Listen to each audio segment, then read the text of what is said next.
സന്തോഷി, നമസ്തേ നമസ്തേ.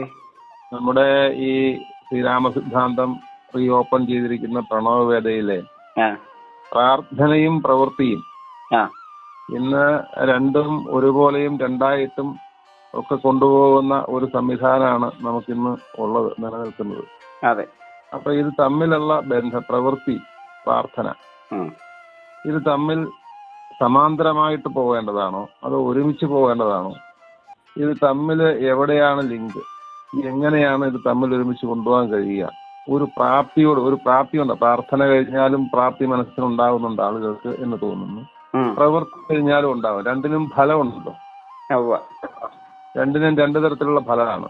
അപ്പൊ രണ്ടു തരത്തിലുള്ള ഫലം ഒരു വ്യക്തിക്ക് കിട്ടിയിട്ട് കാര്യമില്ല. ആ വ്യക്തി ആഗ്രഹിക്കുന്ന ഫലം അദ്ദേഹത്തിന് കിട്ടിയാലേ ഇത് രണ്ടും കൊണ്ട് പ്രയോജനമുള്ളൂ. അപ്പൊ ഇതിന്റെ രണ്ടിന്റെയും ഫലവും രണ്ടും എങ്ങനെ കൊണ്ടുപോകണം എന്നതിനെ കുറിച്ചും പ്രണവവേദയിൽ കൃത്യമായി സൂചിപ്പിച്ചിട്ടുണ്ടാവും. അത് അങ്ങ് ഒന്ന് വിശദീകരിക്കാമോ? ഇതിപ്പോ അങ്ങ് ചോദിക്കാനൊരു കാര്യം ഞാൻ എപ്പോഴും പറയാറുണ്ട്, പ്രാർത്ഥിച്ചിട്ട് കാര്യമില്ല, പ്രവർത്തിച്ചിട്ടേ കാര്യമുള്ളൂ. അതല്ലേ അങ്ങക്ക് പലപ്പോഴും അമ്പലത്തിൽ പോകുമ്പോഴും?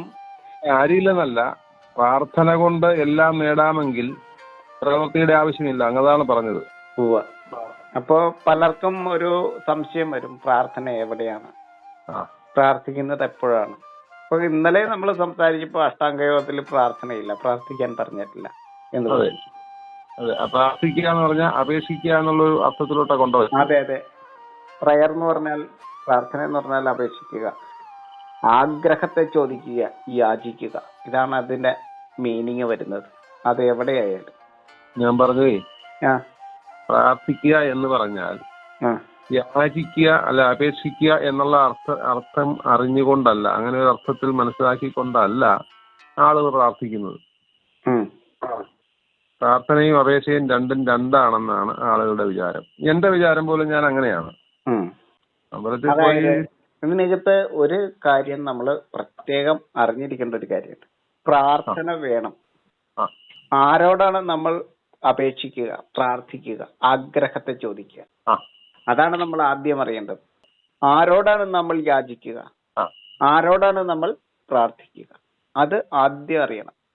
ഇപ്പൊ നമ്മൾ പഠിക്കുകയാണെങ്കിൽ നമ്മളെ പഠിപ്പിക്കുന്ന ഗുരുനാഥനോട് നമുക്ക് അറിവിന് വേണ്ടി അപേക്ഷിക്കാം, യാചിക്കാം, ആഗ്രഹത്തെ ചോദിക്കാം. ഇപ്പൊ നമ്മൾ അർഹരാണെങ്കിൽ നമുക്ക് അതിന്റെ അർത്ഥത്തെ പറഞ്ഞു തരും. ആ ആഗ്രഹിക്കുന്നതിനെ, അതായത് അർഹരാണെങ്കിൽ നമുക്കത് സാധിച്ചു തരും. ഗുരുനാഥനോട് ചോദിച്ചാൽ ഗുരുനാഥൻ ആ ആഗ്രഹത്തെ, ആ അപേക്ഷയെ സ്വീകരിക്കും. അപ്പൊ അങ്ങ് പറഞ്ഞതിനകത്ത് ചെറിയ ഒരു സംഭവമുണ്ട്. നമ്മള് ചോദിക്കുന്നത് പ്രാപ്തി ഉണ്ടെങ്കിൽ, നമുക്ക് പറഞ്ഞാലുള്ള പ്രാപ്തി ഉണ്ടെങ്കിൽ മാത്രമേ ഗുരുനാഥൻ പറഞ്ഞു തരുള്ളൂ. അതല്ലേ, അങ്ങനെയല്ലേ ചെയ്യാൻ പറ്റുള്ളൂ. ഇപ്പോൾ മാതാപിതാക്കളോട് അടുത്തത് വരുമ്പോ കുറച്ചും കൂടി ക്ലിയർ ആവും. അച്ഛനമ്മമാരോട്, മാതാപിതാക്കളോട് നമ്മൾ ആഗ്രഹത്തെ ചോദിക്കുന്നു, അപേക്ഷിക്കുന്നു, യാചിക്കുന്നു. അർഹരാണെങ്കിൽ നമുക്കത് ലഭിക്കും. ഇപ്പൊ വീതം ചോദിക്കുകയാണ്, നമുക്ക് അർഹരാണെങ്കിലല്ലേ കിട്ടുള്ളൂ. അത്രേ ഉള്ളൂ. ഗുരുനാഥനും അർഹരാണെങ്കിലല്ലേ ഗുരുനാഥൻ അത് പാസ്സാക്കി വിടുള്ളൂ. അർഹതയില്ലാത്തവർക്ക് പാസ്സാക്കി കൊടുക്കാൻ പറ്റുമോ? ഇല്ല. പരീക്ഷ എഴുതാത്തവരെ ജയിപ്പിക്കാൻ പറ്റുമോ? ഇല്ല. അപ്പോ അർഹരാണെങ്കിൽ അച്ഛനമ്മമാരും ഗുരുനാഥനും അത് സാധിച്ചു തരും. പിന്നെ അടുത്ത നമ്മൾ പ്രാർത്ഥിക്കേണ്ട ആളുകൾ അധികാരികളാണ്. നമ്മൾ അധികാരികളോടാണ് പ്രാർത്ഥിക്കേണ്ടത്, ആഗ്രഹത്തെ ചോദിക്കേണ്ടത്, യാചിക്കേണ്ടത്, അപേക്ഷ വെക്കേണ്ടത് അവിടെയാണ്. അർഹരാണെങ്കിൽ ഇപ്പൊ റേഷൻ കാർഡിനായാലും ഒരു കിണർ കുത്തണമെങ്കിലും നമുക്കൊരു ശൗചാലയം വേണമെങ്കിലും അപേക്ഷ വെച്ചാൽ, പ്രാർത്ഥിച്ചാൽ നമ്മൾ അർഹരാണോ നമുക്കത് കിട്ടും. പിൻവാതിലിലൂടെയല്ല, അർഹരാണെങ്കിൽ നമുക്കത് കിട്ടും. ഇതാണ്. അപ്പോ ജീവിച്ചിരിക്കുന്നവരോടാണ്, ഗുരുനാഥനോടാണ്. ജീവിച്ചിരിക്കുന്നതാണ് ഗുരുനാഥൻ. അച്ഛനും അമ്മയും ജീവിച്ചിരിക്കുമ്പോ, അധികാരികൾക്ക് അധികാരമുള്ളപ്പോ നമുക്ക് പ്രാർത്ഥിക്കാം. എന്നാൽ ഇപ്പൊ ഈ പഠിപ്പിച്ചുകൊണ്ടിരുന്ന ഗുരുനാഥൻ മരണപ്പെട്ട ശേഷം ആ ഗുരുനാഥനോട് അറിവിന് വേണ്ടി യാചിച്ചാലോ? ഗുരുനാഥൻ മരിച്ചു. ഗുരുനാഥൻ മരിച്ച ശേഷം ഗുരുനാഥന്റെ അടക്കിയ ഇടത്ത്, ദഹിപ്പിച്ച ഇടത്ത്, അല്ലെങ്കിൽ ഖബർസ്ഥാനിൽ നമ്മൾ പോയി നിന്നിട്ട് അറിവിന് വേണ്ടി യാചിച്ചാൽ ആഗ്രഹത്തെ ചോദിച്ചാൽ നമുക്കത് ലഭിക്കുകയില്ല, ഇല്ല, പ്രതിഫലം കിട്ടുകയില്ല. ഇല്ല. നമ്മുടെ രക്ഷിതാക്കൾ മരണപ്പെട്ട ശേഷം ആ സ്നേഹത്തിന് വേണ്ടിയോ ആഗ്രഹത്തിന് വേണ്ടിയോ വീതത്തിന് വേണ്ടിയോ യാചിച്ചാൽ നമുക്കത് ലഭിക്കുകയില്ല. ഇല്ല. പ്രാർത്ഥിച്ചാൽ ഫലം കിട്ടുകയില്ല. ഉവ്വ. അവിടെ പ്രാർത്ഥിച്ചിട്ട് കാര്യമുണ്ടോ? ഇല്ല. അധികാരം നഷ്ടപ്പെട്ട അധികാരിയോട് നമ്മൾ ആഗ്രഹത്തെ ചോദിച്ചാലോ, അപേക്ഷിച്ചാലോ, യാചിച്ചാലോ നമുക്കത് ലഭിക്കുകയില്ല. കാരണം പ്രാർത്ഥിച്ചാൽ ഫലം കിട്ടുകയില്ല. ഉവ്വ. ഇദ്ദേഹം ഈ ആപ്ലിക്കേഷനും കൊണ്ട് അധികാരമുള്ളടത്ത് പോകേണ്ടി വരും. അപ്പൊ അദ്ദേഹത്തിന്റെ അധികാരം നഷ്ടപ്പെട്ടെടുത്താണ് നമ്മൾ അദ്ദേഹത്തിന്റെ അടുക്കൽ ഈ ആപ്ലിക്കേഷനുമായിട്ട് ചെന്നേക്കുന്നത്, ഈ അപേക്ഷയുമായിട്ട് യാചിച്ച് ചെന്നിരിക്കുന്നത്.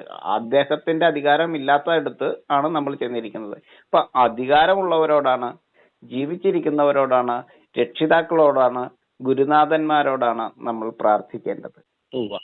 ദ്വാപര യുഗത്തില് കൃഷ്ണൻ ജീവിച്ചിരുന്നപ്പോൾ ഏറ്റവും കൂടുതൽ ആളുകൾ, എല്ലാവരും എന്ന് പറയാം, അദ്ദേഹത്തോടാണ് പ്രാർത്ഥിച്ചിരുന്നത്, ആഗ്രഹത്തെ ചോദിച്ചിരുന്നത്, അപേക്ഷിച്ചിരുന്നത്. യാചിച്ചിട്ടുണ്ട് ഒരു ധർമ്മരാഷ്ട്രത്തിന് വേണ്ടിയിട്ട്, ആഗ്രഹത്തെ പറഞ്ഞിട്ടുണ്ട്, പൗരാവകാശത്തിന് വേണ്ടി അപേക്ഷ കൊടുത്തിട്ടുണ്ട്, ഒരു ധർമ്മരാഷ്ട്രത്തിന് വേണ്ടി മുഴുവൻ ഒരു ഭീമ ഹർജി കൊടുത്തിട്ടുണ്ട്. ഏറ്റവും കൂടുതൽ ആളുകൾ പ്രാർത്ഥിച്ചിട്ടുള്ള വ്യക്തിയും ശ്രീകൃഷ്ണനാണ് ജീവിച്ചിരുന്നപ്പോൾ. പ്രാർത്ഥനീയം എന്നാണ് ദ്വാപരയുഗത്തിന്റെ പേര്. പ്രാർത്ഥനീയം. ദ്വാപരയുഗത്തിന്റെ പേര് തന്നെ അങ്ങനെ വരണമെന്നുണ്ടെങ്കിൽ എത്ര ആളുകൾ അദ്ദേഹത്തോട് പ്രാർത്ഥിച്ചിരുന്നു ജീവിച്ചിരുന്നപ്പോൾ. അത് എങ്ങനെയാണ് അദ്ദേഹം എല്ലാവരുടെയും പ്രാർത്ഥനയെ സ്വീകരിച്ചുകൊണ്ട് അദ്ദേഹം വളർന്നു വലുതായി?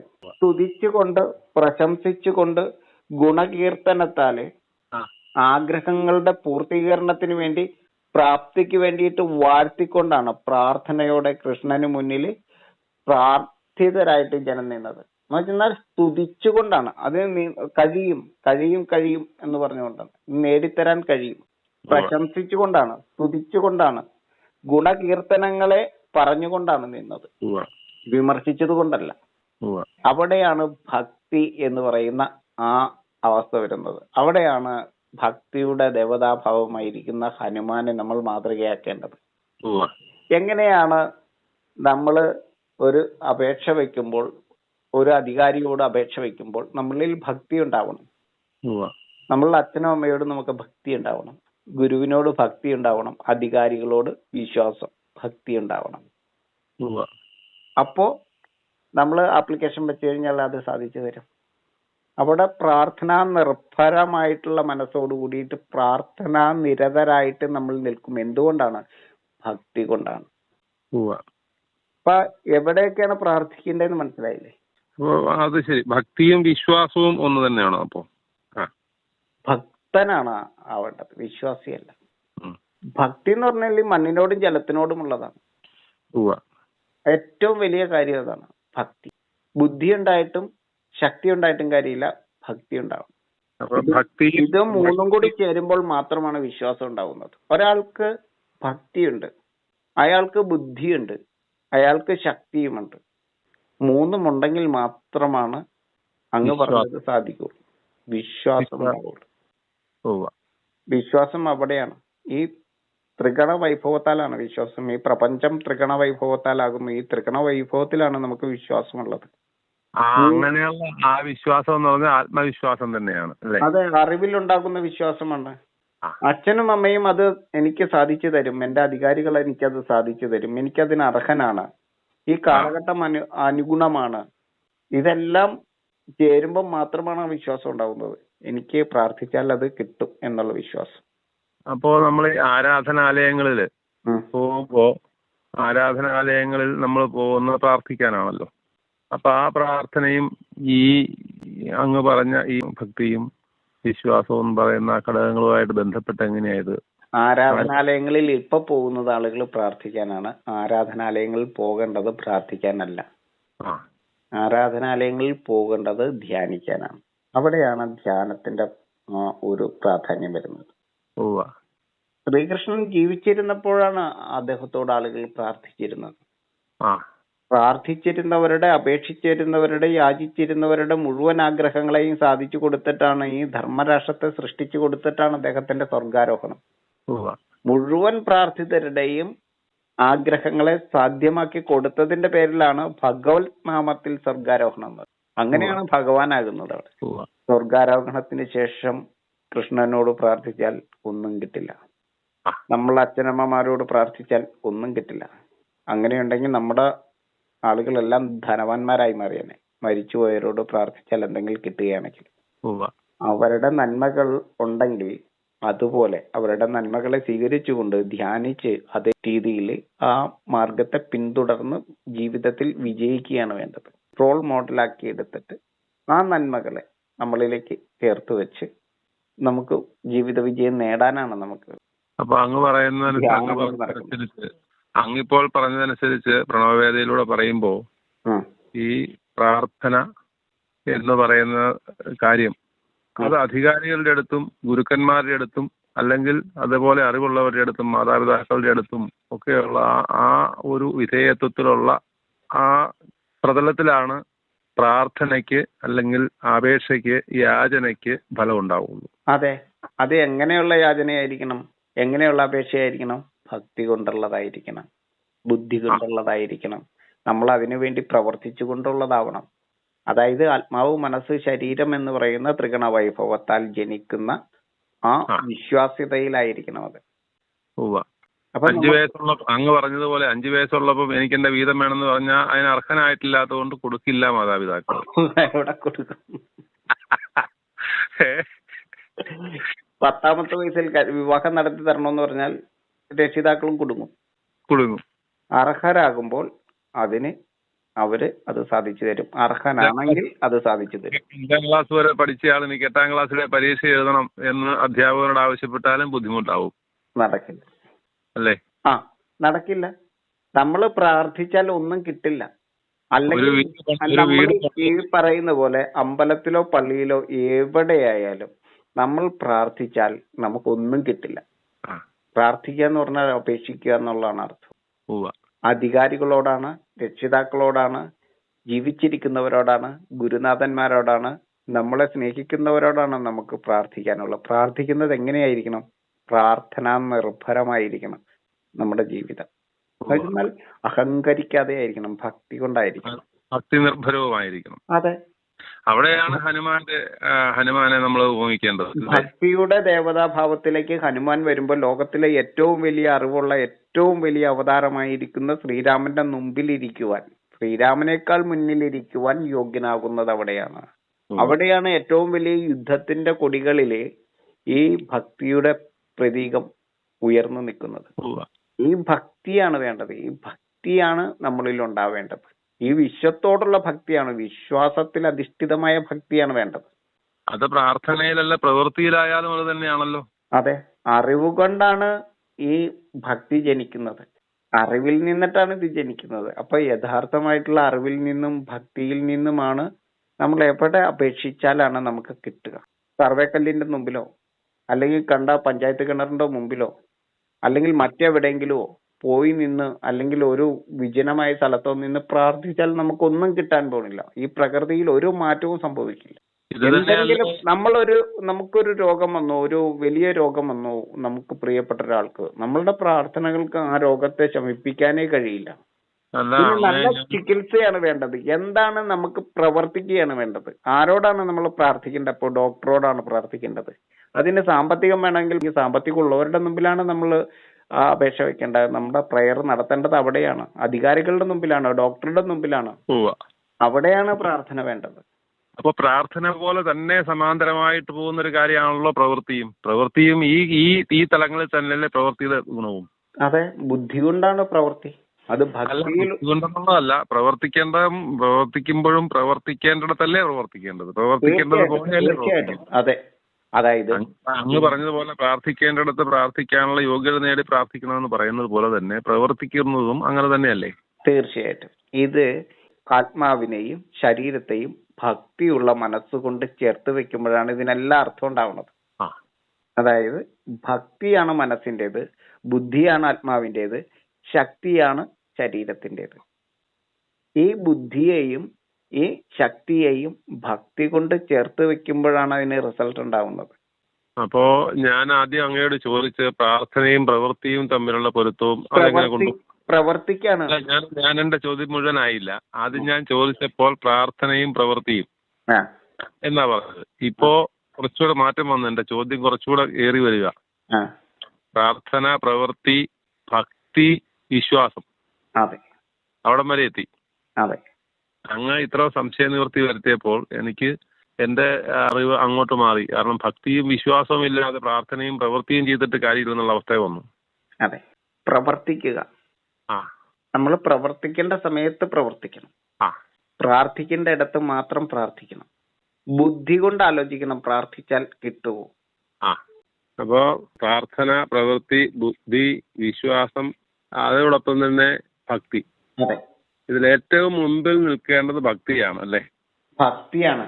അതുണ്ടെങ്കിൽ ഉണ്ടാവേണ്ടത് ബുദ്ധി നാലും ചെയ്യാൻ പറ്റില്ലാത്ത അവസ്ഥയാണല്ലോ ഉള്ളത്. അതെ, മനസ്സാണ് ഏറ്റവും വലുത്. ഏറ്റവും വലുത് മനസ്സാണ്. കാരണം ഈ ബുദ്ധിയെ, ഈ ആത്മവൈഭവത്തെ, ഈ ബ്രെയിനെ മനസ്സിലേക്ക് ഇറക്കി വെക്കാൻ പാകത്തിന് അത്രയും വലിയ മനസ്സായിരിക്കണം നമ്മുടേത്. ആ മനസ്സിൻ്റെതാണ് ഭക്തി. ഈ മനസ്സാണ് എത്ര കഠിനമായിട്ടുള്ള പ്രവൃത്തിയെയും ശരീരത്തെ കൊണ്ട് ചെയ്യിക്കുന്നത്. ലക്ഷ്യത്തിൽ എത്തിക്കുന്നതിന് കാരണമായിരിക്കുന്ന സാരഥി എന്ന് പറഞ്ഞാൽ 10 ഇന്ദ്രിയങ്ങളെയും നിയന്ത്രിക്കുന്ന മനസ്സാണ്. 11ാമത്തെ ഇന്ദ്രിയം ഈ മനസ്സിനാണ് കടിഞ്ഞാൻ. ആരുടെ സാരഥി ആയിരിക്കണം മനസ്സെന്ന് ചോദിച്ചാൽ ബ്രെയിന്റെ സാരഥി ആയിരിക്കണം, ബുദ്ധിയുടെ സാരഥി ആയിരിക്കണം. അപ്പോൾ മാത്രമാണ് ബുദ്ധിയാണ് പറയുന്നത് നീ ഇവിടെ പ്രാർത്ഥിച്ചാൽ നിനക്ക് സാധിക്കും. പള്ളിയിലോ അമ്പലത്തിലോ അല്ലെങ്കിൽ എവിടെയെങ്കിലും പോയി പ്രാർത്ഥിച്ചുകൊണ്ടിരുന്നാൽ യാതൊരു പ്രയോജനമില്ല. പ്രാർത്ഥിക്കേണ്ട ഇടത്താണ് പ്രാർത്ഥിക്കുക. ഇപ്പൊ ഡോക്ടർ നമ്മളോട് പറയോ നിങ്ങൾ പ്രാർത്ഥിക്കൂ എന്ന് പറഞ്ഞാൽ ഇപ്പൊ നമ്മൾ എടുക്കുന്ന അർത്ഥം വേറെയാണ്. ഇപ്പൊ ഡോക്ടർ നമ്മളോട് പറയാ ഞാൻ പ്രാർത്ഥിക്കാന്ന് പറഞ്ഞാൽ നമുക്ക് ഇഷ്ടപ്പെടില്ല. പോലീസ് സ്റ്റേഷനിൽ ചെല്ലുമ്പോ പോലീസ് SI പറയുവാണ്, SI സാർ പറയുവാണ് ഞാൻ പ്രാർത്ഥിക്കാം എന്ന് പറഞ്ഞാലോ ഇഷ്ടപ്പെടുവോ? ഇഷ്ടപ്പെടില്ല. കാരണം അവര് പ്രവർത്തിക്കേണ്ടവരാണ് ബുദ്ധിപരമായിട്ട്. അപ്പൊ നമ്മൾ അങ്ങനെ പറയുമ്പോൾ തന്നെ നമ്മളുടെ ഭക്തി നഷ്ടപ്പെട്ടു പോകും. ഡോക്ടർ പ്രവർത്തിക്കുകയാണ് വേണ്ടത്, സ്റ്റേഷനിൽ ചെന്ന SI പ്രവർത്തിക്കുകയാണ് വേണ്ടത്, അല്ലെ പോലീസുകാര് പ്രവർത്തിക്കുകയാണ് വേണ്ടത്. നമ്മൾ ആലോചിക്കേണ്ടത് പ്രയർ എന്ന് പറഞ്ഞാൽ അപേക്ഷിക്കുക. അപ്പൊ വലിയൊരു ഉപദേശമാണല്ലോ നമ്മള് ഈ തലമുറയ്ക്ക് കൊടുക്കേണ്ടി വരുന്നത്. മരിച്ചുപോയവരെന്ന് പറഞ്ഞാൽ ജീവിച്ച് മരിച്ചവരാണ്. ജീവിച്ച് മനുഷ്യരായിട്ട് മരിച്ചു പോയിട്ടുള്ള വ്യക്തികൾ, ശ്രീരാമനായാലും ശ്രീകൃഷ്ണനായാലും ആ അവതാരങ്ങൾ ഏതായാലും നമ്മൾ അവരെ ധ്യാനിക്കുകയാണ് വേണ്ടത്. അവരുടെ നന്മകളെ, അവരുടെ അറിവുകളെ നമ്മൾ സ്വജീവിതത്തിൽ പകർത്തുകയാണ് വേണ്ടത്. ആ മാർഗത്തിലൂടെ ആ പാത പിന്തുടർന്ന് നമ്മൾ ജീവിതത്തിൽ വിജയിക്കുകയാണ് വേണ്ടത്. ഞാൻ കൃഷ്ണഭക്തനാണ്, ഞാൻ രാമഭക്തനാണെന്ന് പറഞ്ഞാൽ ഞാൻ കൃഷ്ണനെ പോലെ കർമ്മധീരനാണ്, കർമ്മശേഷിയുള്ള ആളാണ്. അത്രയും കർമ്മനിരതനായിട്ടുള്ള ഒരാളെ നമുക്ക് ചിന്തിക്കാൻ പറ്റില്ല. അത്രയും തിരക്കുള്ള ആളായിരുന്നു ശ്രീകൃഷ്ണ ഭഗവാൻ. അപ്പൊ അതുപോലെ കർമ്മധീരനാവണം. ലോകത്തിലെ ഏറ്റവും വലിയ ജ്ഞാനാവതാരം ശ്രീരാമനാണ്. ഞാൻ ശ്രീരാമ ഭക്തനാണെന്ന് പറഞ്ഞാൽ ഞാൻ അത്രയും ജ്ഞാനിയാവണം. ജ്ഞാനത്തെ സമ്പാദിക്കാൻ വേണ്ടിയിട്ട് നമ്മൾ മറ്റെല്ലാം വെടിഞ്ഞിട്ട് ബ്രഹ്മത്തിന് വേണ്ടി, അറിവിന് വേണ്ടി ചരിച്ചുകൊണ്ടിരിക്കുന്ന അവസ്ഥയിൽ ജീവിക്കണം. ഞാൻ ശ്രീരാമ ഭക്തനാണെന്ന് പറയുമ്പോൾ ഞാൻ അത്രയും അറിവിന് പ്രാധാന്യം കൊടുക്കണം. ശ്രീകൃഷ്ണ ഭക്തനാണെന്ന് പറയുമ്പോൾ കർമ്മത്തിന് അത്രയും പ്രാധാന്യം കൊടുക്കണം. ആ അവതാരങ്ങളോടുള്ള ഭക്തിയാണ് നമ്മളെ ജീവിതത്തിൽ വിജയിപ്പിക്കുന്നത്. ഈ സാഹചര്യത്തിലേ ഇപ്പോ നൂറ്റാണ്ടുകളായിട്ട് അല്ലെങ്കിൽ എത്രയോ ജന്മങ്ങളായിട്ട് നീ അമ്പലത്തിൽ പോയി പ്രാർത്ഥിക്കട, നീ പള്ളിയിൽ പോയി പ്രാർത്ഥിക്ക്, പള്ളിയിൽ പോയി പ്രാർത്ഥിച്ചിട്ട് വാ നിനക്ക് നല്ലത് വരും, ആ അമ്പലത്തിൽ പോയി പ്രാർത്ഥിച്ചിട്ട് വാ നിനക്ക് നല്ലത് വരും എന്ന് പറയുന്ന ആ ഭാഷ്യം തന്നെ അപ്പാടെ മാറ്റേണ്ടതുണ്ടല്ലോ. നീ അമ്പലത്തിൽ പോയി അല്ലെങ്കിൽ ക്ഷേത്രത്തിൽ പോയി അല്ലെങ്കിൽ പള്ളിയിൽ പോയി ധ്യാനിച്ചിട്ട് വരാനല്ലേ പറയേണ്ടത്? ധ്യാനമാണ് വേണ്ടത്. നമ്മളുടെ ജീവിത ലക്ഷ്യം എന്താണോ ആ ലക്ഷ്യത്തെ മുൻനിർത്തി നിരന്തര സ്മരണയാണ്. വിചാരത്താൽ വികാരത്തെ നിയന്ത്രിച്ച് ആ ദർശനത്തെ തന്നെ ദർശിക്കുക. നല്ല ധാരണയിൽ, ധർമ്മത്തിൽ ലക്ഷ്യത്തെ സാധൂകരിക്കുക. ആരാധനാലയത്തിൽ പോയി ധ്യാനിച്ചിട്ട് വേണം പോരാൻ. അതെ, ധ്യാനിക്കാന്ന് പറഞ്ഞാൽ നല്ല ബിംബങ്ങളെ ധ്യാനിക്കാം, നല്ല വ്യക്തികളെ, ജീവിച്ച് മൺമറഞ്ഞതോ ജീവിച്ചിരിക്കുന്നതോ ആയിട്ടുള്ള നല്ല വ്യക്തികളെ ധ്യാനത്തിന്റെ മാർഗമായിട്ട് ആ ബിംബമായിട്ട് എടുക്കാം. ധ്യാനത്തിന് സമാധാനമായിട്ടുള്ള അന്തരീക്ഷങ്ങൾ ചിലർ എടുക്കാറുണ്ട്. ചിലർ മലയുടെ മുകളിൽ പോയിരിക്കാറുണ്ട്, നിശബ്ദമായിട്ടുള്ള സ്ഥലത്ത്. ചിലർ ആശ്രമങ്ങളിൽ പോകാറുണ്ട്. വെറുതെയുള്ള കടൽ തീരങ്ങളിൽ പോയിരിക്കാറുണ്ട്. അപ്പൊ അങ്ങനെ ക്ഷേത്രങ്ങളും ആരാധനാലയങ്ങളും ഒക്കെ അതിന് ഉദാഹരണങ്ങളായിട്ട് നമുക്ക് ചൂണ്ടിക്കാണിക്കും. സമാധാനവും കിട്ടുന്ന, പ്രകൃതി ഏറ്റവും പരിശോഭിതമായിരിക്കുന്ന, പഞ്ചഭൂതങ്ങൾ ഏറ്റവും പരിശോഭിതമായിരിക്കുന്ന ഇടങ്ങളിൽ ധ്യാനത്തിനിരിക്കാം. അതായത് യുദ്ധകലുഷിതമല്ലാത്ത നല്ല അന്തരീക്ഷങ്ങളിൽ നമുക്ക് ധ്യാനത്തിനായിട്ട് ഉപയോഗിക്കാം. അതുകൊണ്ടായിരിക്കാം നമ്മുടെ പൂർവികരും അല്ലെങ്കിൽ ഇപ്പോൾ ഉള്ള പണ്ഡിതന്മാരും ആചാര്യന്മാരും ഒക്കെ പറയുന്നത് വെളുപ്പിന് എഴുന്നേൽക്കണം. തീർച്ചയായിട്ടും സമയം പ്രാധാന്യമാണ്. ഏറ്റവും സൈലന്റ് ആയിട്ടുള്ള സമയം, ഏറ്റവും അമൃതവായുക്കൾ പൊഴിയുന്ന സമയം, ഏറ്റവും ബ്രഹ്മശക്തി ഉണർന്നിരിക്കുന്ന സമയം, ലക്ഷീകരിപ്പിക്കുവാൻ കാരണമായിരിക്കുന്ന സമയം ഏതാണോ അത് ലക്ഷ്മിയുടെ സമയമാണ്. അത് സരസ്വതി യാമം കഴിഞ്ഞിട്ടുള്ള സമയമാണ്. ആ സമയത്ത് ഉണർന്ന് നമ്മള് ആ ജ്ഞാനശക്തിക്ക് വേണ്ടിയിട്ടാണ്. ക്രിയാശക്തിക്ക് വേറെ സമയമുണ്ട്. വെളുപ്പിനെ എഴുന്നേറ്റ് ക്രിയാശക്തിക്ക് കാര്യമില്ല, ജ്ഞാനശക്തിക്കാണ് പ്രാധാന്യം. ഇപ്പൊ 8 മണിക്കൂർ 24 മണിക്കൂർ ഡിസൈൻ ചെയ്തിട്ടുണ്ട് ദിവസത്തില്. ഉറങ്ങേണ്ട സമയം ഉച്ചയ്ക്ക് വേണ്ടിയിട്ട്. അപ്പം ശരിക്കും ധ്യാനിക്കേണ്ട സമയം എപ്പോഴാണ് സാധാരണ ദിവസങ്ങളിൽ? ഏറ്റവും ധ്യാനിക്കേണ്ട സമയം ഏറ്റവും രാവിലെയാണ്. ഉദയത്തിന് 4 മണിക്കൂർ മുമ്പ് ലക്ഷ്മി യാമ എന്ന് പറയുന്ന സമയം ഏറ്റവും നല്ല സമയമാണ്. ഉദയം വരെയുള്ള സമയം. അവിടെ നമ്മള് ഭക്തിയോടുകൂടി വേണം ഈ കാര്യങ്ങൾ ചെയ്യാൻ. അവിടെ ഭക്തിയോടുകൂടി ധ്യാനാത്മകമായിട്ട് വേണം ഒരു ദിവസം സ്റ്റാർട്ട് ചെയ്യാനായിട്ട്. എന്നിട്ട് വൈകുന്നേരം അസ്തമയത്തിന്റെ സമയത്ത് ആ പ്രവൃത്തിയെ, നമ്മൾ ഉണർന്നിരുന്ന ആ സമയത്തെ പ്രവൃത്തിയെ മുഴുവൻ 16 മണിക്കൂറത്തെ ഓഡിയോയും വീഡിയോയും എല്ലാം നമ്മൾ ഒന്നും മനസ്സിൽ കണ്ട് അത് ഏതൊക്കെ കൊള്ളാം, എന്തൊക്കെ നമ്മൾ അതിനകത്ത് സെലക്ട് ചെയ്യണം, ഇനി നാളെ എന്തെല്ലാം ചെയ്യണം എന്ന് ഒന്നും കൂടി ധ്യാനിച്ചതിന് ശേഷം അമ്മയെ സ്മരിച്ചുകൊണ്ട്, നമ്മളെ ആദ്യം ഉറങ്ങാൻ പഠിപ്പിച്ചത് അമ്മയാണ്, നമ്മളെ ഉറക്കിയത് അമ്മയാണ്. ആ അമ്മയെ സ്മരിച്ചുകൊണ്ട് നമ്മൾ ഉറങ്ങുക. അപ്പൊ നല്ലൊരു ശുഭനിദ്ര കിട്ടും. എന്തിനു വേണ്ടിയിട്ടാണ് നമ്മൾ ഉറങ്ങുന്നതെന്ന് ചോദിച്ചാൽ, നന്നായിട്ട് ഉറങ്ങുന്നത് ശരിക്കും ആകാശത്തിന്റെ ചൈതന്യത്തിലാണ് നമ്മുടെ ഉറക്കം. ആ ഡാർക്ക് എനർജിയിൽ നമ്മൾ അഡ്മിറ്റ് ആയി കൊടുക്കുകയാണ്. മുഴുവൻ ക്ഷീണങ്ങളായി മാറി നമ്മൾ ഉണർന്നു വരികയാണ്. എന്തിനു വേണ്ടിയിട്ടാണ് നമ്മൾ ഉറങ്ങുന്നതെന്ന് ചോദിച്ചാൽ, നന്നായിട്ട് ഉണർന്നിരിക്കാൻ വേണ്ടിയിട്ടാണ്. ഉണർന്നിരിക്കുമ്പോൾ ആദ്യം പറയേണ്ടത് അച്ഛ എന്ന് തന്നെ പറഞ്ഞിട്ട് വരേണ്ടത്. അച്ഛനെ സ്മരിച്ചുകൊണ്ട് വേണം ഉണരാൻ. എന്ന് വെച്ചാൽ അച്ഛൻ സൂര്യനെ പോലെയാണ്, അമ്മ ആകാശത്തെ പോലെയാണ്. അമ്മയുടെ ആ ഡാർക്ക് എനർജിയിലാണ്, ആ മാതൃത്വത്തിന്റെ കരവലയത്തിലാണ് നമ്മൾ ഉറങ്ങേണ്ടത്. അപ്പൊ ലൈറ്റുകൾ ഓഫ് ആക്കിയിട്ട് നമ്മൾ ആ ഡാർക്ക് എനർജിയിലാണ് നമ്മൾ അഡ്മിറ്റ് ആവുന്നത് 8 മണിക്കൂർ. ഉണരുന്നത് പ്രകാശത്തിലേക്കാണ്. അച്ഛനെ സ്മരിച്ചുകൊണ്ട് അച്ഛ എന്ന് പറഞ്ഞിട്ട് എഴുന്നേറ്റ് കഴിഞ്ഞാൽ ഒരു അച്ഛാ ദിൻ കിട്ടും നമുക്ക്. ഭൂമിയെ തൊട്ട് തൊഴുത് നമ്മൾ പാദം ചവിട്ടുന്നതിന് മുമ്പ് കൈ തൊട്ട് എഴുന്നേൽക്കാൻ ശ്രമിച്ചാൽ. ഓരോ ദിവസവും തുടങ്ങേണ്ടത് ധ്യാനത്തിലൂടെയാണ്.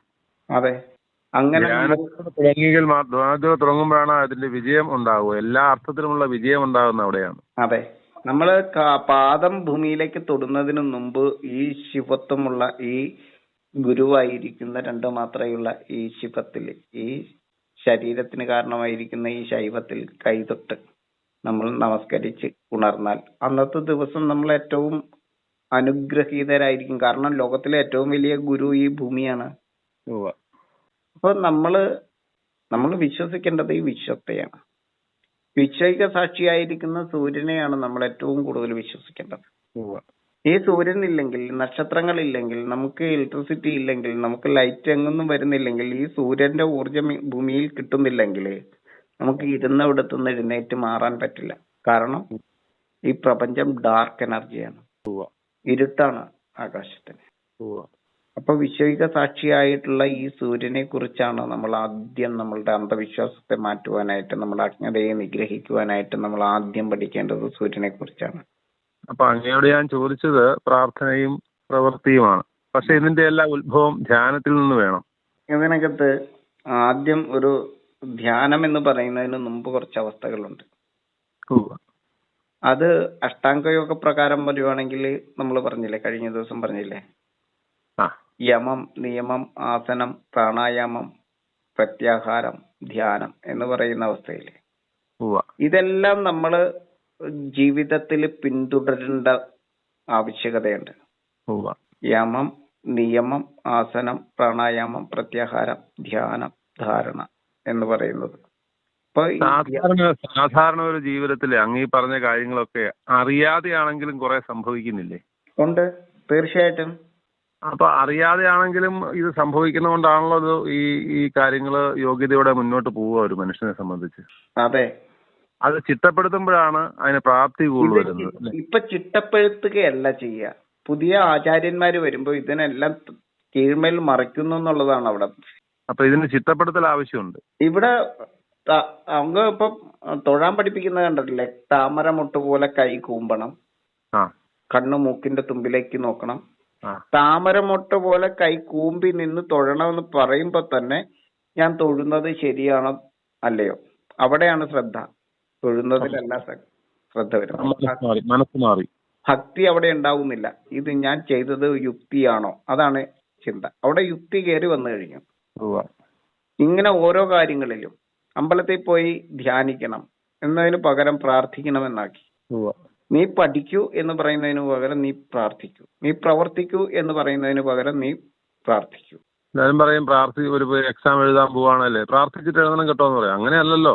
ആ എക്സാമിനെ കുറിച്ചുള്ള വ്യക്തമായ ധാരണയിൽ ധ്യാനിച്ചിട്ട് വേണം പരീക്ഷ എഴുതാൻ, അല്ലേ? നമ്മളുടെ ലക്ഷ്യം എന്താണോ ആ ലക്ഷ്യത്തെ ഒരിക്കലും മറന്നു പോകാതെ ഇത് നമ്മളുടെ മക്കളോടും നമ്മൾ രക്ഷിതാക്കളും പറഞ്ഞു കൊടുക്കണം. നമ്മുടെ മുഴുവൻ ഭാഷയും മാറ്റണം. ഭാഷ്യം മാറ്റണം, പൂർണ്ണമായിട്ടും മാറ്റണം. അതെ, ഇതിനെക്കുറിച്ച് നല്ല ധാരണ ഉണ്ടാവണം. അഷ്ടാംഗയോഗത്തിൽ പറയുന്ന ധാരണ തന്നെ നമുക്കുണ്ടാവണം. ഇതെല്ലാം നമുക്ക് കൃത്യമായിട്ട് ഇതിനെല്ലാത്തിലും ധാരണയുണ്ടാവണം. നിയമത്തെക്കുറിച്ചും ന്യായത്തെക്കുറിച്ചും നന്ദിയെക്കുറിച്ചും ഓർമ്മയെക്കുറിച്ചും ധർമ്മത്തെക്കുറിച്ചും ധൈര്യത്തെക്കുറിച്ചും ഉറപ്പിനെക്കുറിച്ചും നിലനിൽപ്പിനെക്കുറിച്ചും എല്ലാം ധാരണയുള്ളവരായി മാറുമ്പോഴാണ് എവിടെ പ്രാർത്ഥിക്കണം, എവിടെ പ്രാർത്ഥിക്കണ്ട, എവിടെ പ്രവർത്തിക്കണം, എവിടെ ഭക്തിയോട് നിൽക്കണം. നമുക്ക് എല്ലായിടത്തും ഭക്തി ആവശ്യമില്ല. ധാരണയാണ് അതിന്റെ അടിസ്ഥാനം. അപ്പൊ ഇതാണ് നമ്മൾ മക്കളെ പഠിപ്പിച്ചു കൊടുക്കേണ്ടത്. എല്ലാവരും കാണുമ്പോഴും ഭക്തിയോട് നിന്നാ മതിയോ? കഞ്ചാവ് കച്ചവടക്കാരനും കാണുമ്പോഴും ഭക്തിയോട് കൂടി നിൽക്കുന്നു. ഒന്നും അറിയാത്ത ഒരു തലത്തിലേക്ക് നമ്മൾ ഇതെല്ലാം മാറി നിൽക്കുക. എല്ലാവരോടും ഭക്തി, അങ്ങനെയല്ല. അറിവ് വേണം, തിരിച്ചറിവ് വേണം. തിരിച്ചറിവ് ഉണ്ടാവണം. തിരിച്ചറിവാണ് ഈ ധാരണയിലൂടെ നമുക്ക് വരുന്നത്. നിയമത്തെക്കുറിച്ചും ന്യായത്തെക്കുറിച്ചും നന്ദിയെക്കുറിച്ചും ഓർമ്മയെക്കുറിച്ചും ധർമ്മത്തെക്കുറിച്ചും ധൈര്യത്തെക്കുറിച്ചും ഉറപ്പിനെക്കുറിച്ചും നിലനിൽപ്പിനെക്കുറിച്ചും ഒക്കെയുള്ള ഒരു ധാരണയാണ് നമ്മൾ കുട്ടികളിൽ ഉണ്ടാക്കേണ്ടത്. അതായിരിക്കണം നമ്മളുടെ പാഠ്യവിഷയങ്ങളായി വരുമ്പോ തന്നെ അങ്ങ് നമ്മൾ പറഞ്ഞതുപോലെ തിരിച്ചറിവ് കൊണ്ടാണ് ആദ്യം അറിവുണ്ടാവണമല്ലോ. അവിടെ ആ അറിവിന് മുമ്പ് ധാരണയും വിശ്വാസവും ഭക്തിയും എല്ലാം ഉണ്ടാവണം. അതെ, അതാണ് ഇതിനകത്ത് ധ്യാനത്തിൽ വരുന്നത്. ബുദ്ധിയുടെ ത്രിശക്തിയെ ന്യായമാർഗത്തിൽ നിന്ന് തെറ്റാതെ ധർമ്മത്തെ തന്നെ ധരിച്ച് ധർമ്മത്തെ തന്നെ വഹിക്കുന്നവനാക്കുക എന്നാണ് പറയുന്നത്. അതേ പാതയിൽ തന്നെ സഞ്ചരിക്കുക. ഏതാണോ ലക്ഷ്യം, എന്താണോ നമ്മളുടെ ലക്ഷ്യം, ഒരു പഠിതാവിന്റെ ലക്ഷ്യം എന്താണോ ആ ലക്ഷ്യത്തിൽ തന്നെ നിൽക്കുക എന്നുള്ളത്. അവനെ കണ്ടുപിടി, ഇവരെ കണ്ടുപിടിക്കുക, അങ്ങനെ ചെയ്യൂ, ഇങ്ങനെ ചെയ്യൂ, അവൻ പോണ പോലെ പോകും എന്നല്ല പറയട്ടെ. നമ്മുടെ മക്കൾ ആരാണെന്ന് തിരിച്ചറിയണം. അവരുടെ ആത്മവൈഭവം, അവരുടെ ടാലന്റ് തിരിച്ചറിയുകയും അതിനെ സപ്പോർട്ട് ചെയ്യുകയും അതിനു വേണ്ടിയിട്ട് നമ്മളുടെ മക്കളെ ഭക്തിയുള്ളവരാക്കുക. ബുദ്ധിയാണ് ആദ്യം നമ്മൾ കുട്ടികളിൽ ജനിപ്പിക്കേണ്ടത്. അപ്പോ നമ്മൾ ചെയ്യേണ്ട പ്രധാന കാര്യം, നമ്മള് ഇപ്പോ സ്ഥിരമായി ഇവിടുത്തെ ജനത 99% ജനതയും എല്ലാ വിഭാഗത്തിൽപ്പെട്ടവരും നീ പള്ളിയിൽ പോയി പ്രാർത്ഥിക്കാൻ പറയുന്ന ആ ഭാഷ്യം, നീ അമ്പലത്തിൽ പോയി പ്രാർത്ഥിച്ചിട്ട് വാ എന്ന് പറയുന്ന ഭാഷ്യം ഒഴിവാക്കണം ആദ്യം. അതെ അതെ ഈ പറയുമ്പോ ഒരു കാര്യം കൂടെ അതിനകത്ത് കിടപ്പുണ്ട്, ഒരു കരട് പോലെ കിടക്കും. അതായത് ആരാധന എന്ന് പറയുന്ന ഒരു അവസ്ഥയുണ്ട്. ഞാൻ ആരാധിക്കാൻ പോകുന്നു എന്ന് പറഞ്ഞാൽ കറക്റ്റാണ്. ആരാധിക്കാനാണ് പോകുന്നത്, പ്രാർത്ഥിക്കാനല്ല. ഞാൻ ആരാധിക്കാൻ പോകുന്നു. സംരക്ഷണത്തിന്റെ പരമമായ അവസ്ഥയാണ് ആരാധന. പൂജയാണത്, സേവയാണത്, സേവനമാണത്. നമ്മൾ ക്ഷേത്രത്തിൽ പോകുന്നത് പൂജയ്ക്കാണ് പോകുന്നത്, സേവയ്ക്കാണ് പോകുന്നത്, സേവനത്തിനാണ് പോകുന്നത്.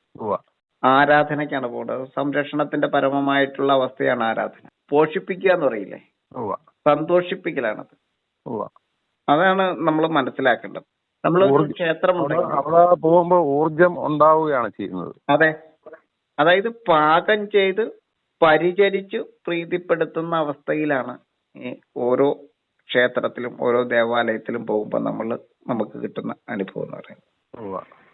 പ്രാർത്ഥന, പ്രവൃത്തി, ഭക്തി, വിശ്വാസം, ധ്യാനം, ഇതെല്ലാം പൊരുത്തപ്പെട്ട് കിടക്കുന്നതാണ്. അതെ, ഇതിന്റെ എല്ലാം ചെയ്യുന്നതിന് തുടക്കത്തിൽ ഭക്തി ഉണ്ടാവണം. ഭക്തി ഉണ്ടാവണമെങ്കിൽ അതിനകത്ത് ഈ ആരാധനയ്ക്കുള്ളൊരു സംഭവമുണ്ട്. സേവ എന്ന് പറയുന്ന ഈ ആരാധനയ്ക്ക്, സേവയ്ക്ക് നമ്മൾ ആരെയാണ് സേവിക്കേണ്ടത്, നമ്മൾ ആരെയാണ് ആരാധിക്കേണ്ടത് എന്ന് ചോദിക്കുമ്പോൾ ബുദ്ധിയാണ് അതിനകത്ത് ഏറ്റവും പ്രധാനമായിട്ട് വരുന്നത്. നമ്മുടെ ആത്മവൈഭവം കൊണ്ടാണ് നമ്മൾ അതിനെ തിരിച്ചറിയുന്നത്. ആത്മീയത എന്ന് പറഞ്ഞാൽ അറിവാണ്. അപ്പൊ എവിടെ ആരാധിച്ചാലാണ്, എവിടെ ധ്യാനിച്ചാലാണ് പ്രയോജനം കിട്ടുക എന്നുള്ള ബുദ്ധിയാണ് തീരുമാനിക്കുന്നത്. അതെ, പരമമായ സത്യത്തെ തിരിച്ചറിയുന്നത്. ലോകത്തിലെ ഏറ്റവും വലിയ സേവ എന്ന് പറഞ്ഞാൽ പരമാർത്ഥത്തെ അറിഞ്ഞുള്ള യാഥാർത്ഥ്യ ബോധത്തോടെയുള്ള ആരാധനയാണ്. അതാണ് നമുക്ക് നഷ്ടപ്പെട്ടു പോയിരിക്കുന്നത്. അതായത് ആരാധന എന്ന് പറഞ്ഞാൽ ലോകത്തിലെ ഏറ്റവും വലിയ സേവ അത് തന്നെയാണ്. കാരണം ഈ ജൈവലോകത്തെ നിലനിർത്തുന്നതിന് കാരണമായിരിക്കുന്ന, ഈ ജീവനെ ഭൂമിയിൽ നിലനിർത്തുന്നതിന് കാരണമായിരിക്കുന്ന പരമാർത്ഥത്തെ അറിഞ്ഞുള്ള യാഥാർത്ഥ്യ ബോധത്തോടെയുള്ള അതിനെ സംരക്ഷിക്കുന്നതിന് വേണ്ടിയിട്ടുള്ള ആ സംരക്ഷണ രീതിയാണ് ആരാധന. ഇപ്പൊ മനസ്സിലായോ ആരാധനയുടെ പവർ? അല്ല, അതിനുവേണ്ടിയാണല്ലോ നമ്മുടെ ആരാധനാലയങ്ങള് അവിടെ ധ്യാനിക്കാനുള്ള മണ്ഡപം തന്നെ ഉണ്ട്. ധ്യാന മണ്ഡപം ഉണ്ട് എല്ലായിടത്തും. ഉണ്ട്. അത് ഇന്നലെ അല്ല, നേരത്തെ കൊണ്ട് ചെയ്തിട്ടിരിക്കുന്നതാണ്. പ്രാർത്ഥനാ മണ്ഡപം അല്ല ഉള്ളത്, ധ്യാന മണ്ഡപം ഉള്ളത്. അപ്പൊ പ്രാർത്ഥിക്കാനാണ് പോകുന്നതെന്നല്ല അവിടെ പറയേണ്ടത്. ഞാൻ ആരാധനയ്ക്കാണ് പോകുന്നത്. നമ്മളുടെ പ്രയോഗങ്ങളെല്ലാം അങ്ങനെ മാറ്റണം. ചെറിയൊരു വാക്ക് മാറിക്കഴിഞ്ഞാൽ നമ്മള് ജീവിതം ഫ്ലോപ്പായി പോകും, പരാജയമാവും. ഈ ആരാധനയിൽ നിന്നുണ്ടാകുന്നതാണ് എന്തെന്നറിയോ ഭജനം എന്ന് പറയുന്നത്. അത് ഉത്സാഹത്തെയും ഉത്സവത്തെയും ഒക്കെ തരുന്നതാണ്. അതെ, ആനന്ദത്തെ, പരിചരണത്തെ, അനുഭവത്തെ പങ്കുവയ്ക്കലാണ് ഈ ഭജനം എന്ന് പറയുന്നത്. ഭജന എന്ന് പറയാൻ താൽക്കാലികമായ ഒരു ആനന്ദം തരുന്നതാണ്, അതിന് വേറൊരു ഗുണം കൂടിയുണ്ട്. കാലാകാലങ്ങളായിട്ട് നമ്മളുടെ അവതാരങ്ങളെ ഭൂമിയിൽ ഓർമ്മപ്പെടുത്തുന്നത് ഈ ഭജനമാണ്, ഈ ഭജിക്കലാണ്, ഈ സേവിക്കുന്നവൻ ചെയ്യുന്ന ഈ സേവയാണ്. അപ്പൊ ഭജന എന്ന് പറയുന്ന ഓർമ്മപ്പെടുത്തൽ മാത്രമാണ്. അതെ, ജ്ഞാന ജിജ്ഞാസയാൽ ഭക്തി ജനിച്ചവനാണ് ഭക്തൻ. ആ ഭജനയിൽ നിന്നാണ് ആ ഭക്തി ജനിക്കുന്നത്. ശരി. അപ്പൊ ഭജനയും പ്രാർത്ഥനയും ധ്യാനവും മൂന്നാണ്. അതെ, ഈ ഭക്തിമാർഗം തന്നെയാണ് മുക്തിമാർഗം, ജ്ഞാനമാർഗം. ജ്ഞാനമാർഗി സ്വർഗത്തിൽ ഇടം പിടിക്കും. യഥാർത്ഥ രീതിയിൽ പരമാർത്ഥത്തെ അറിഞ്ഞ് ബുദ്ധി കൊണ്ട് ഭക്തിയിലൂടെ ശക്തമായി പ്രവർത്തിച്ച് മുന്നോട്ട് പോയാൽ അങ്ങനെയുള്ള ജ്ഞാനമാർഗത്തിൽ ചരിക്കുന്ന ജ്ഞാനമാർഗി സ്വർഗത്തിൽ ഇടം പിടിക്കുന്നു. എന്നാൽ അവൻ നിൽക്കുന്നിടം സ്വർഗമാകും.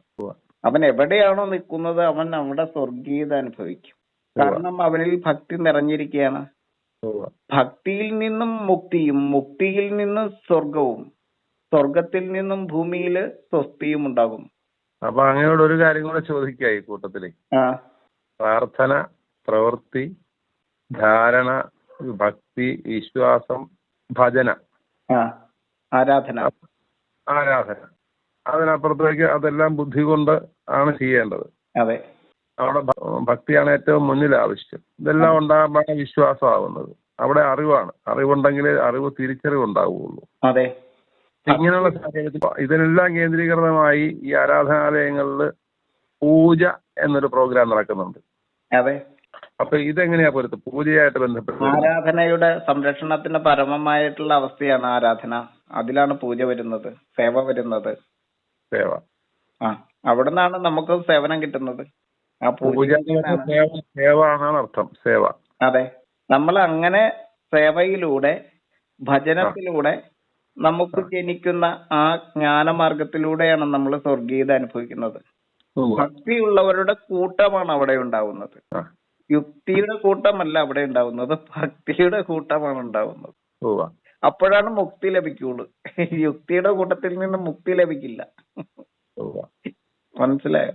നമ്മളുടെ ഇതേ രീതിയിൽ ഒരു കുട്ടി എന്ന് വിചാരിക്കുക, ഈ ആരാധനാ സമ്പ്രദായത്തിലൂടെ, ഈ ഭക്തിമാർഗത്തിലൂടെ ഇതേ രീതിയിൽ മുന്നോട്ട് പോയാലാണ് ജ്ഞാനമാർഗത്തില് സ്വർഗീയത അനുഭവിക്കുന്നത് ഞാൻ പറഞ്ഞില്ലേ.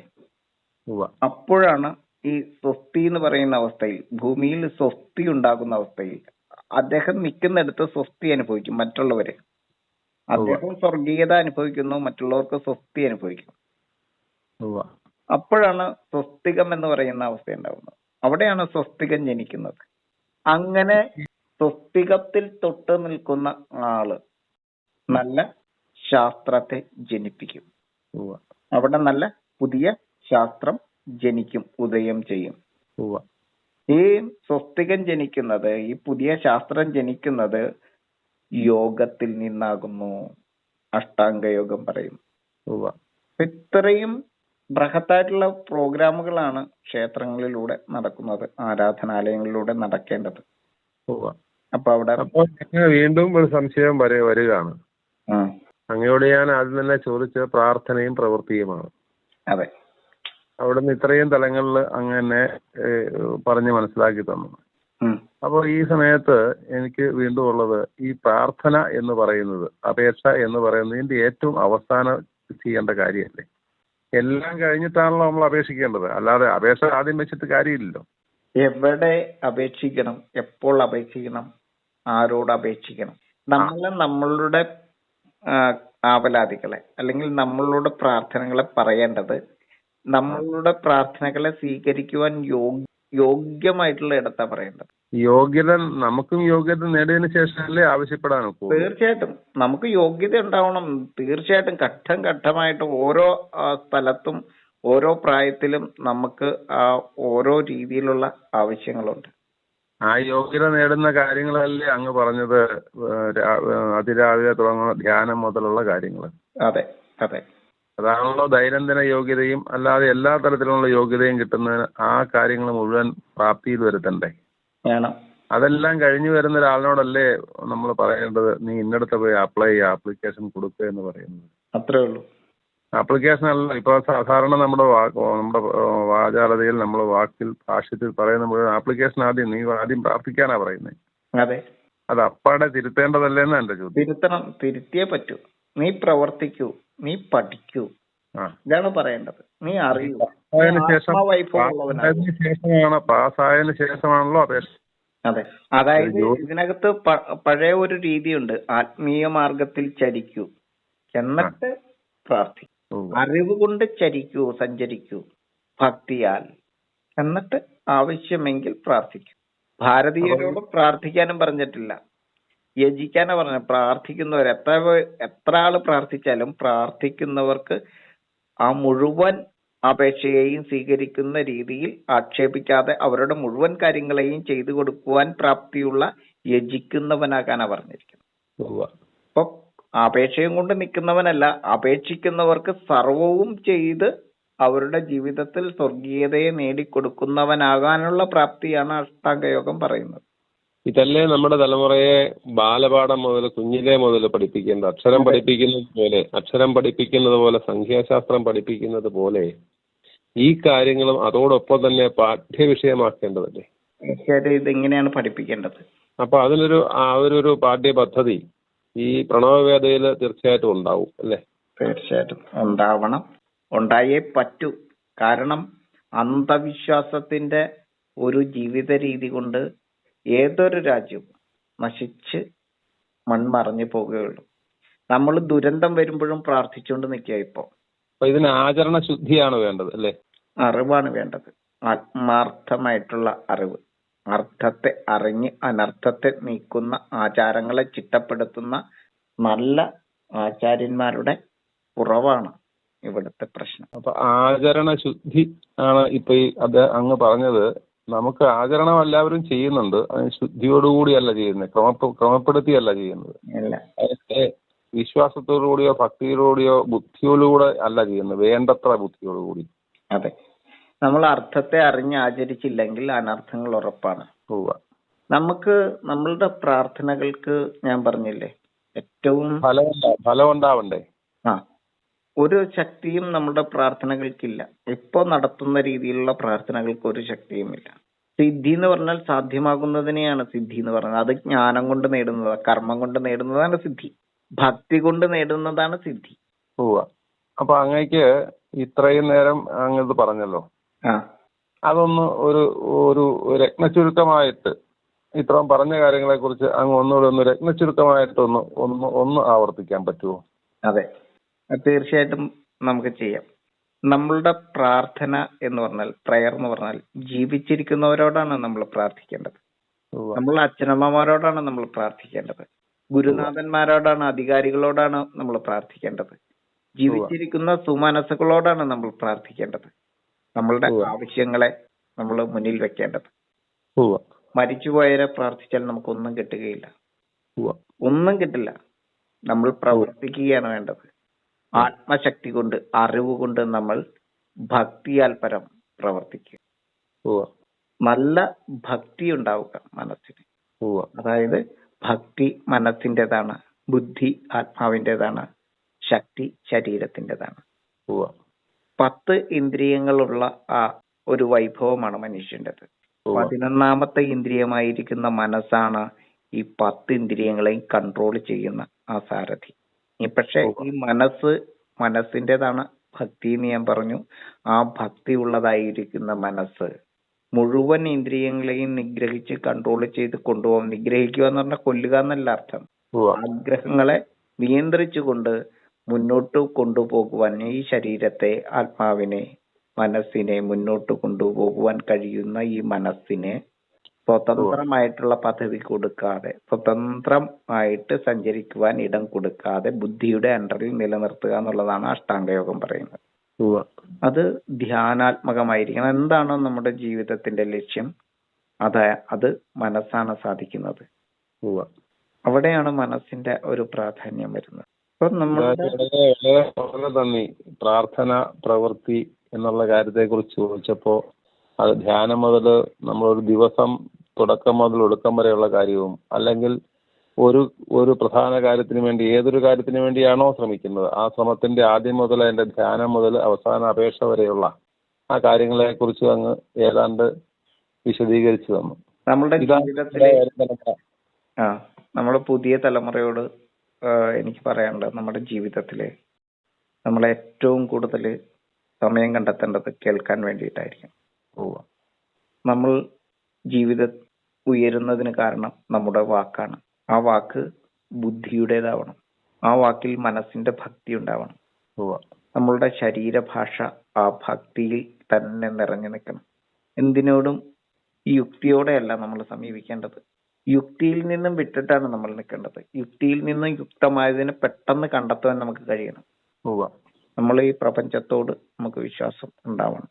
വിശ്വം എന്ന് പറയുന്നത് തന്നെ നമ്മുടെ സർവവിശ്വാസങ്ങൾക്കും അടിസ്ഥാനമായിട്ടുള്ളത് ഈ പ്രപഞ്ചമാണ്. അതാണ് നമ്മുടെ മക്കള് അറിയേണ്ടത് ഏറ്റവും പ്രധാനമായിട്ടും. പ്രപഞ്ചത്തിലോട്ടുള്ള വിശ്വാസവും ഭക്തിയും ഉണ്ടാവണം. അതെ, വരും തലമുറയ്ക്ക് വളരെ ഒരു പ്രചോദനമേകുന്ന കാര്യങ്ങളാണ് അങ്ങ് പറഞ്ഞു തന്നത്. ആരാധനാലയങ്ങളിൽ പ്രാർത്ഥിക്കാനല്ല, അപേക്ഷിക്കാനല്ല പോകുന്നത്, ധ്യാനിക്കാൻ പോകണം, ആരാധിക്കാൻ വേണ്ടിയാണ് പോകേണ്ടതെന്നാണ്. ആ ഭാഷ്യം തന്നെ മാറ്റണം. ആരാധനാലയത്തിൽ പോകുമ്പോൾ ഏതുമാവട്ടെ, അമ്പലോ പള്ളിയോ മോസ്കോ എവിടെയാവട്ടെ, പോകുമ്പോ ആരാധനയാണ് ചെയ്യേണ്ടത്. അവിടെ എന്താണോ ശുദ്ധിയില്ലാതെ കിടക്കുന്നത് അത് ശുദ്ധമാക്കുക. അവിടെ ആരാധിക്കാൻ പറ്റുന്ന ഇടത്തെ സൃഷ്ടിക്കുക. സേവ ചെയ്യുക എന്ന് പറയും, പൂജ ചെയ്യുക. നമ്മളെല്ലാം പൂജിക്കാൻ വേണ്ടിയിട്ട് പ്രാപ്തരായിട്ടാണ് പോകേണ്ടത്. ആത്മശക്തി, മനഃശക്തി, ശരീരശക്തി, ഇത് മൂന്നും ചേർത്ത് വെക്കണം.